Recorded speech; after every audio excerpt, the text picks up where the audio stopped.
نہیں کی۔ اہل بیت بڑی مظلوم ہستی کا نام، کل بھی مظلوم تھی، آج بھی مظلوم۔ اہل بیت کو سب نے لوٹا ہے، سب نے اہل بیت کو لوٹا ہے۔ بڑی غربت رہی ہے اہل بیت کی۔ کیا بگاڑا تھا کسی، کیا بگاڑا؟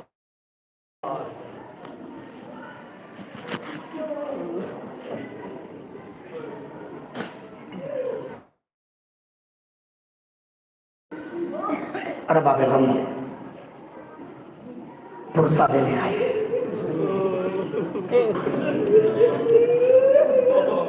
آج عجیب مسئلہ،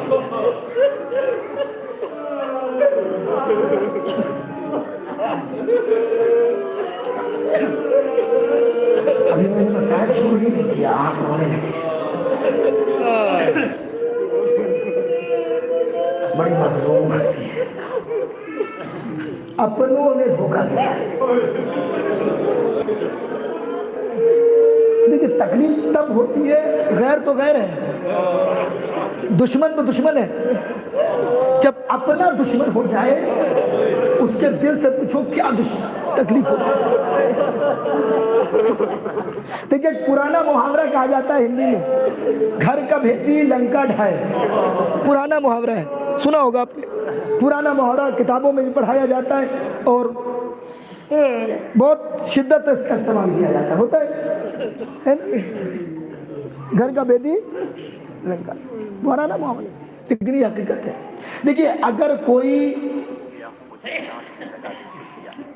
دشمن جو کھلا ہوا دشمن اگر وہ اٹیک کرتا ہے تو اتنی تکلیف نہیں ہوتی، نہیں ہوتی اتنی تکلیف ہوتی، اتنی تکلیف نہیں ہوتی جب کوئی اپنا خون اپنا عزیز دھوکہ کر جائے۔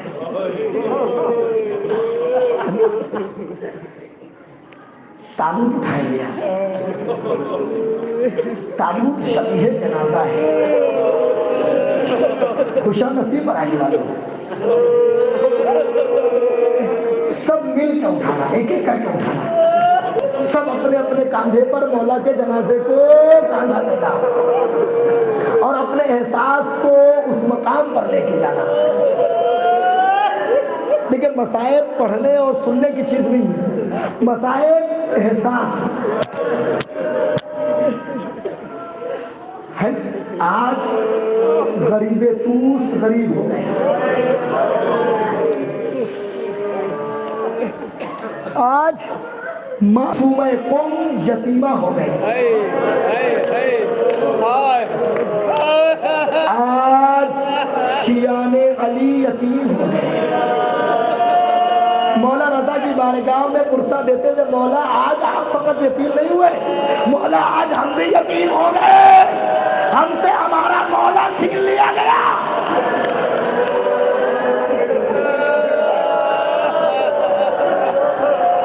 عزاداروں ایسے رونا ایسے رونا ایسے رونا جیسے بطول چاہتی ہے۔ بطول ذاتوں کی عجیب غربت ہے، کسی کا جنازہ اٹھ نہ سکا، کسی کے جنازے پر تیر، کسی کا جنازہ تیروں پر، کسی کے جنازے میں ہتھکڑیاں، کسی کا جنازہ پل پر۔ یہ غربت ہے بطول زادوں کی، یہ مظلومیت ہے بطول زادوں کی۔ مولا آپ کے رونے سے مولا رضا کو سکون مل جائے گا۔ کاش کہ یہ عزادار ہوتے تو میرے بابا کا جنازہ پل بغداد پر بے وارثوں کی طرح نہ پھینکا جاتا۔ اللہ اکبر۔ بی بی معصومہ قوم تھوڑی دیر کے لیے قم چھوڑ کے براہی آئے اور عزاداروں کا قرصہ دیکھے، عزاداروں کی گریہ دیکھے۔ معصومہ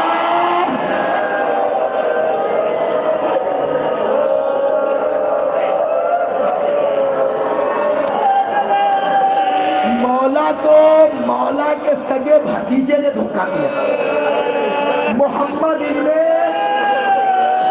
اسماعیل،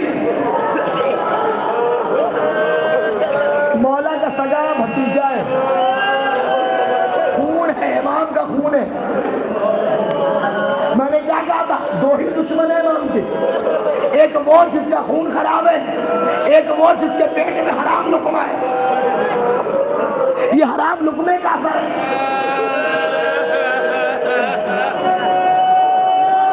روایت پیش کر رہا ہوں، ایک روایت قبلہ نے پیش کی تھی شام کی مجلس میں، آپ نے مفصل روایت سنی ہے، ایک روایت میں پیش کر رہا ہوں، سن لیجئے بڑی معذرت کے ساتھ۔ خدا لعنت کرے ہارون رشید پر،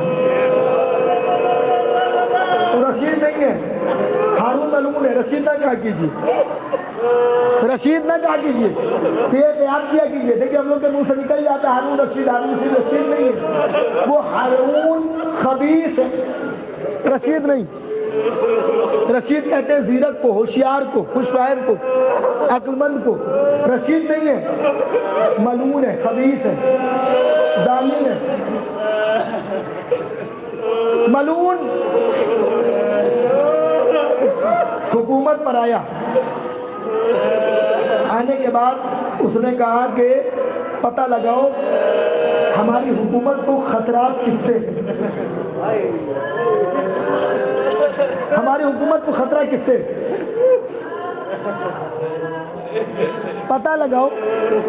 پتہ لگاتے لگاتے معلوم چلا کہ خطرہ کسی سے نہیں ہے، ہاں ایک وجود ہے، وہ وجود جعفر صادق کا بیٹا موسیٰ کاظم ہے۔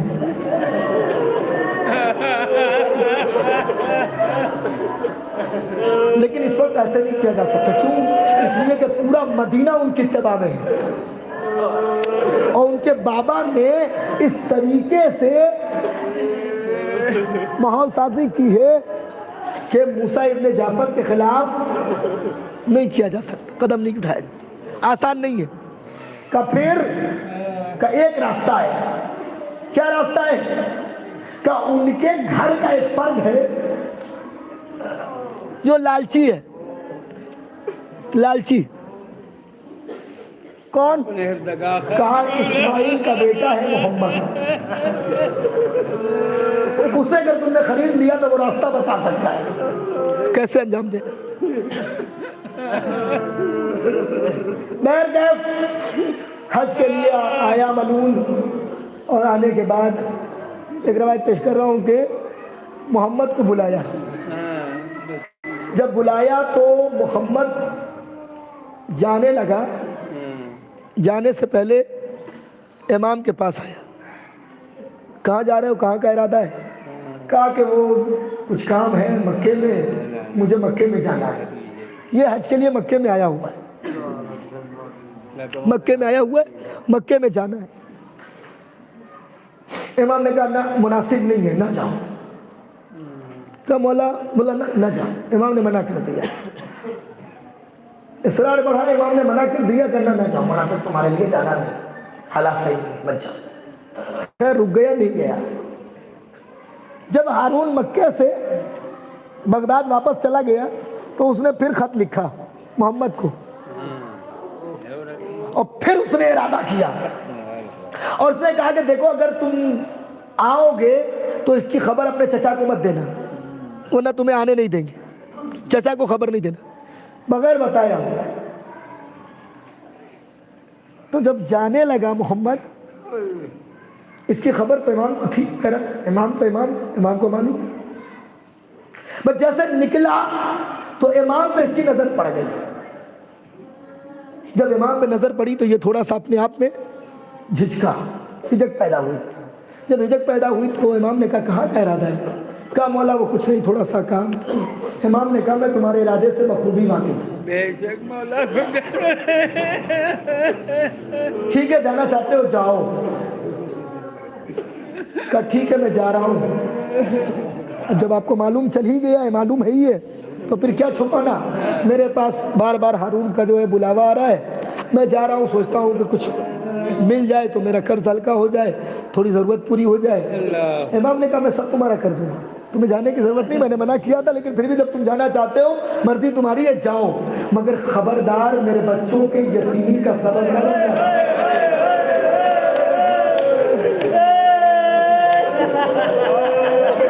دیکھیں امام موسیٰ کاظم کی جو بیٹیاں ہیں نا, روایت پیش کر رہا ہوں, کتنی بیٹیاں ہیں؟ سب سے کم کی جو روایت ہے وہ 17 بیٹیوں کی, سب سے کم کی 17 بیٹیوں کی, اور کسی بیٹی کی شادی نہیں ہوئی ہے, کسی بیٹی کی شادی نہیں. 19 بیٹے ہیں امام کے, 19 بیٹے. کہ جا رہے ہو جاؤ, مگر ہمارے بچوں کے یتیمی کا سبب نہ بننا, خبردار ہمارے خون سے اپنے ہاتھ کو نہ رکھنا, ہمارے قتل کے ذمہ دار نہ ہونا. اس نے کہا مولا یہ چچا کیسی بات کر رہے ہیں, آپ میرے چچا ہیں, میں بھلا یہ سوچ بھی نہیں سکتا. امام نے کہا میں ارادے سے بخوبی واقف ہوں. امام نے درہم نکالی, 700 درہم اس کے ہاتھ میں رکھے. امام نے کہا لو یہ زیادہ راہ میں تمہیں کام آئے گا. امام نے ایک اونٹنی لا کر کے امام نے کہا غلام سے ایک اونٹنی سے سواری کے طور پہ دے دو, کچھ زیادہ راہ کے طور پہ سفر کے کھانے پینے کا انتظام امام نے کر دیا. وہ چلا, جب وہ پہنچا اس کا استقبال کیا گیا, دربار میں لے کر گئے. پوری روایت نہیں پڑھوں گا, بس جھلک دے رہا ہوں. بس ایک مرتبہ اس کے احترام کے ساتھ اسے لایا گیا. جھوٹی شان کے ساتھ لانے کے بعد حاکم نے پوچھا بتاؤ کیا خبر ہے, تو وہ کہتا ہے محمد کہ میں کیا بتاؤں, ایک ملک میں 2 بادشاہ نہیں ہو سکتے, ایک جنگل میں 2 شیر بادشاہت نہیں کر سکتا, ایک نیام میں 2 تلوار ہرگز نہیں رہ سکتی. کیا مطلب؟ کہا یہاں تم حکومت کرتے ہو اور وہاں موسیٰ ابن جعفر نے پوری حکومت بنا رکھی ہے. کا راستہ کیا ہے, راستہ بتاؤ, کیسے ہم ان کو وہاں سے قید کر سکتے ہیں. کہ دیکھو مدینے میں ان کے گھر سے قید کرنا آسان نہیں ہے, کیونکہ لوگوں کے دلوں میں موسیٰ ابن جعفر بستے ہیں. ممکن ہے لوگ تمہارا گھیراؤ بھی کرے, بغاوت بھی کرے, پورا مدینہ ابھی ان کا چاہنے والا ہے, درس و تدریس لیتا ہے. ان کے بابا کی ساری چیزیں تیار کی ہوئی ہیں, مدینے سے ان کو اتنی آسانی سے ان کے گھر سے نہیں تم اریسٹ کر سکتے, قید نہیں کر سکتے. کہا پھر کہا ایک راستہ ہے. کیسے؟ کہا تمہیں ابن ملجم والا ترکیب اپنانا ہوگا. کیسے؟ کہا جیسے ابن ملجم نے میرے جد علی کو سجدے کی حالت میں مارا تھا, تم موسیٰ ابن جعفر کو نماز کی حالت میں اٹھا سکتے ہو, اور اس کی خبر کسی کو لگنے نہ دینا. اللہ اکبر. اس کے بعد وہ پلٹا, اس کے بعد وہ مر گیا, فنار ہو گیا, جہنم میں گیا, اس سے کوئی بحث نہیں. یہ اس نے پورا ایک لشکر تیار کیا, اور لشکر کو سول ڈریس میں, سنیے روایت, فوجی لباس میں نہیں, سادہ لباس میں بھیجا. امام کو تو خبر ہے, امام باخبر ہے, امام باخبر ہے. امام مسجد النبوی میں روضہ رسول کے قریب عبادت میں مصروف ہے. حاکم کے سپاہی آئے, میرا مولا سجدے کی حالت میں تھا, امام کو گرفتار کر لیا گیا. نہ بیٹوں سے ملے نہ بیٹیوں سے ملے. بیٹیوں نے بھی جو آخری دیدار بابا کا کیا تھا بس وہی آخری دیدار تھا. بیٹوں نے جو آخری دیدار بابا کا گھر میں کیا تھا بس وہی آخری دیدار تھا. بس امام کو وہاں سے گرفتار کیا, لے کے بغداد میں جو سب سے گندا علاقہ تھا, امام کو وہاں لا کے رکھا جو سب سے گندا علاقہ تھا. جب امام کو وہاں پہ رکھا جو سب سے گندا علاقہ تھا بغداد کا, تو ایک امام کا چاہنے والا ادھر سے گزرا, امام کو دیکھ کے رونے لگا, تڑپ گیا. مولا ہم کیا کریں, اپنی جان دے دے, مولا ہم کوئی راستہ بتا, میں لڑ نہیں سکتا, میں کیا کروں, مولا میں مر جاؤں, مولا میں آپ کو اس حالت میں نہیں دیکھ سکتا. مولا نے دیکھا ہم اس سے محبت رکھتا ہے, یہ دعوے نہیں کر رہا ہے، یہ ڈھکوسلے نہیں دکھا رہا ہے، یہ ہم سے واقعی محبت رکھتا ہے۔ امام نے اسے قریب بلایا، آؤ میرے پاس آؤ، میرے پاس آؤ، واقعی تم مجھ سے محبت کرتے ہو۔ امام نے بلانے کے بعد اس کے آنکھوں پہ دست امامت کو پھیرا، جیسے ہی دست امامت کو پھیرنا تھا اس نے دیکھا ارے امام تو جنت میں بیٹھے، چاروں طرف سے حور و غلمان ہیں۔ کہا مولا، مولا نے کہا ہاں وہ میرا ظاہر ہے، یہ میری حقیقت ہے، دنیا والے کیا کر سکتے۔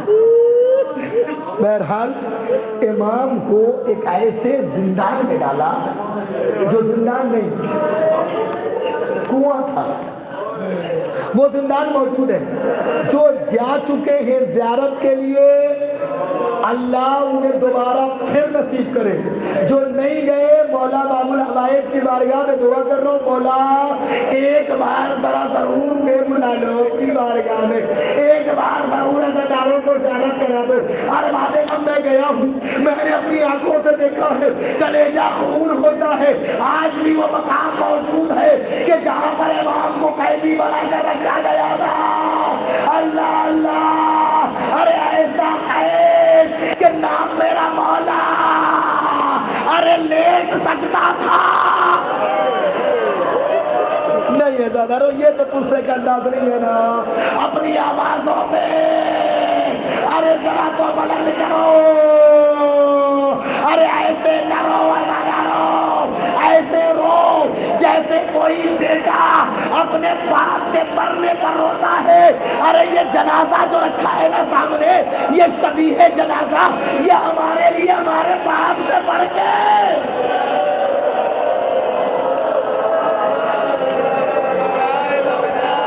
ہمارے باپ اس میں قربان۔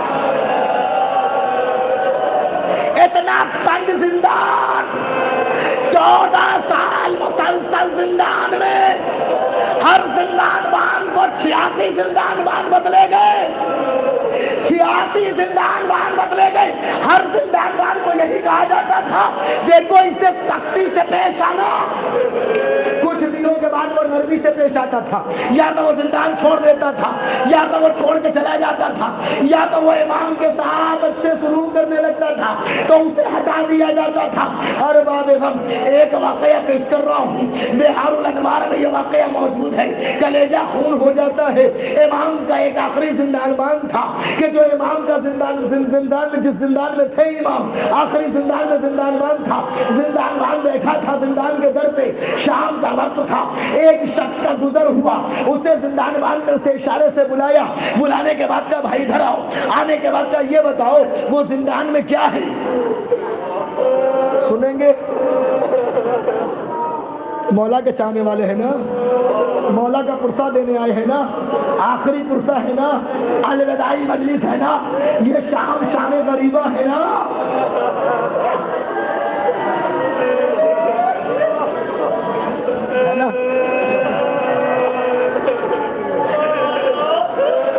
قریب آیا، ہاں بھائی، کہا وہ زندان میں کیا ہے، کہتا سفید کپڑا، کہا ذرا قریب جا کے دیکھو، قریب گیا، سفید کپڑا ہے، کہا اندر جا کے دیکھو، اندر گیا، کہا ہاں بھائی سفید کپڑا ہے، کہا اب ذرا اٹھا کے دیکھو، اب جو دیکھا تو بے ہوش ہو گیا۔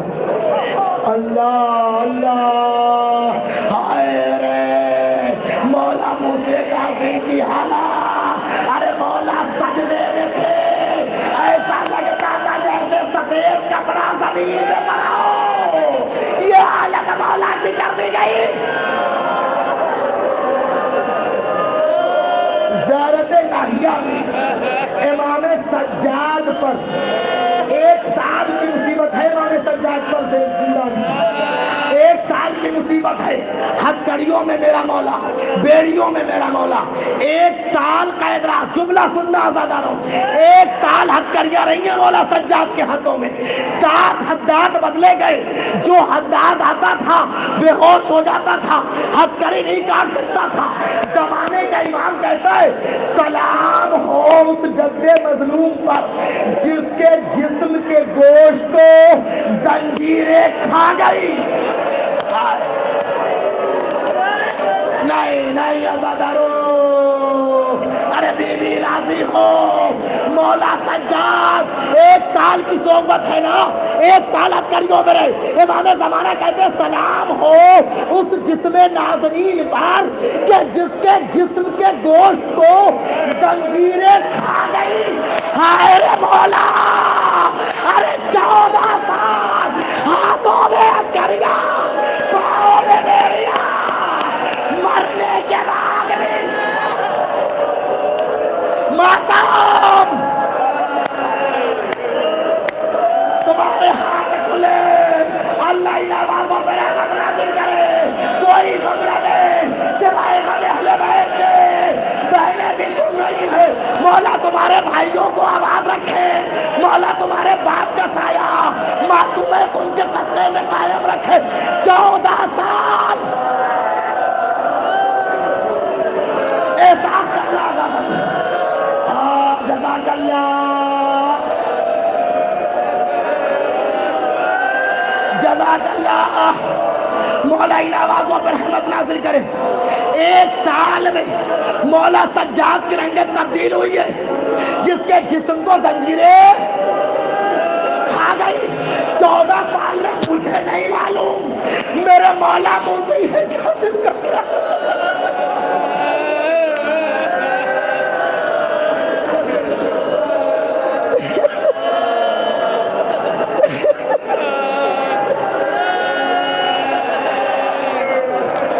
14 سال میں مجھے نہیں معلوم میرے مولا کی کیا حالت ہوئی, میرے مولا نے کیسے برداشت کیا, میرے مولا نے کس طرح زندگی گزاری.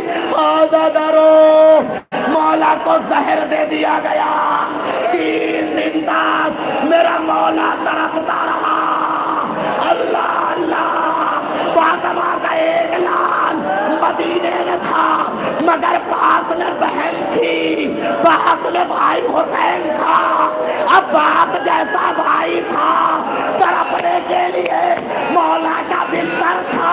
لیکن ہائے رے زندان, بی بی زہرا آپ کا بیٹا زندان میں 3 دن سے زہر کی حالت.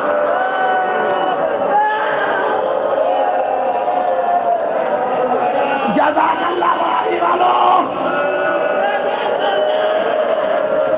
3 دن تک میرا مولا تڑپتا رہا. سنیں گے ہارون نے اپنے زندان بان سے کہہ دیا خبردار, جب یہ تڑپے تو کوئی پانی نہ دینا, جب یہ تڑپے تو کوئی پانی نہ دینا. 3 دن ہو گئے, میرا مولا رخصت ہو گیا.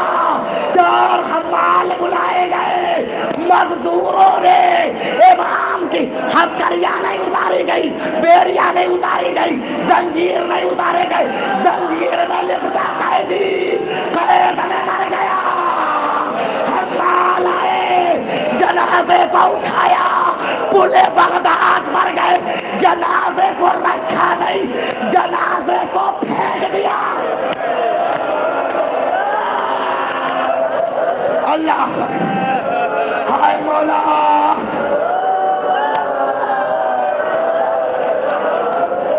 ہائے مولا. جنازے کو پورے بغداد پر, اور ایک آواز بلند ہوئی, یہ رافضیوں کے امام کا جنازہ ہے. اللہ اللہ, ایک سلیمان کا گزر ہوا, اپنے قافلے کے ساتھ تجارت سے لوٹے تھے سلیمان.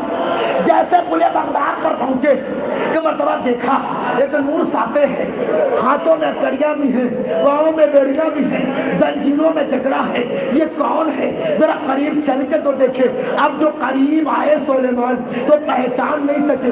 مولا کی زندگی تبدیل ہو چکی تھی, زہر سے پورا بدن نیلا پڑ چکا تھا. ایک مرتبہ جب دیکھا نا, جب غور کیا نا, تو معلوم ہوا یہ کوئی اور نہیں ہے, یہ فاطمہ کا مظلوم بیٹا, جعفر کا لاڈلا, علی رضا کا باپ, فاطمہ معصومہ کا باپ. ارے جس کے 19 بیٹے ہو اس کے باپ کی یہ غربت.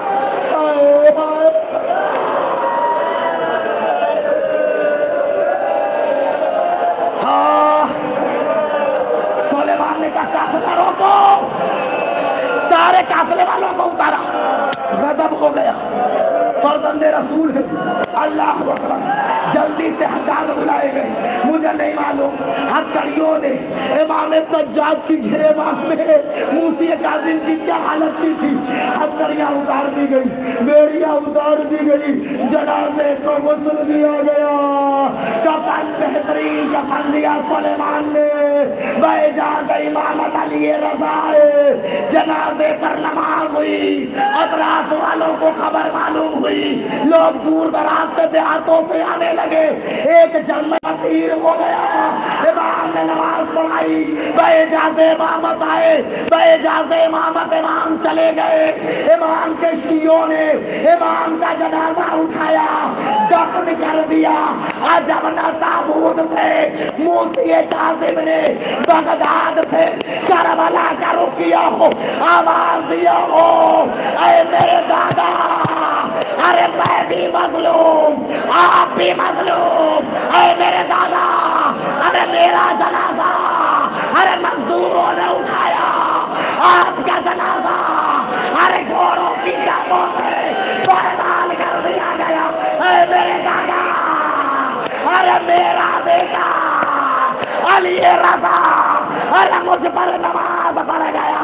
اے دادا، ارے میرا دادا، ایک 23 سالہ بیٹا، ہاتھوں میں ہتھکڑیاں، پاؤں میں بیڑیاں. دادا، ارے رہتی دنیا آپ کا غم نہیں بھولنے والے. لو عزادارو، ارے موسی کاظم کے شبیہ جنازہ کو کاندھا دو، پرسا دو بی بی زہرا. اے کاش کہ ہم ہوتے تو آپ کے بیٹے کا جنازہ اس غربت میں نہ ہوتا. ہوا موسی کاظم. ہائے مولا، ہائے مولا، الوداع یا غریب زہرا، الوداع یا غریب زہرا. مولا ہمارے آنسوؤں کو قبول کر لو.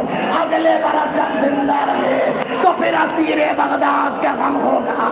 ہائے زہرا، یہ براہی والوں کا پروسا قبول، یہ براہی والے آپ کو آپ کے بیٹے کی غربت، آپ کے بیٹے کی مظلومیت، آپ کے بیٹے کی بے کسی کا پرسا دے رہے ہیں.